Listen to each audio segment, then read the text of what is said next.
বাংলাদেশ আর কোনো রাষ্ট্র নেই, এটি আওয়ামী লীগের পৈতৃক সম্পত্তি জমিদারিতে পরিণত হয়েছে।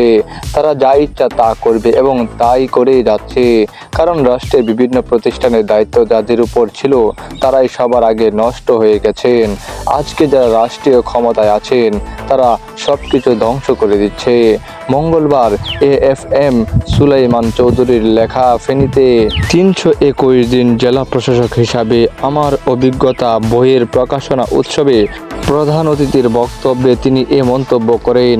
জাতীয় প্রেস ক্লাবের তোফাজ্জল হোসেন মানিক মিয়া হলে এই প্রকাশনা উৎসবের আয়োজন করে সূচিপত্র প্রকাশনী অনুষ্ঠানে দেশের মানুষ পরিবর্তন চায় মন্তব্য করে বিএনপি মহাসচিব বলেন, তারা সত্যিকারের অর্থে একটি ভালো কল্যাণমূলক রাষ্ট্র দেখতে চায়।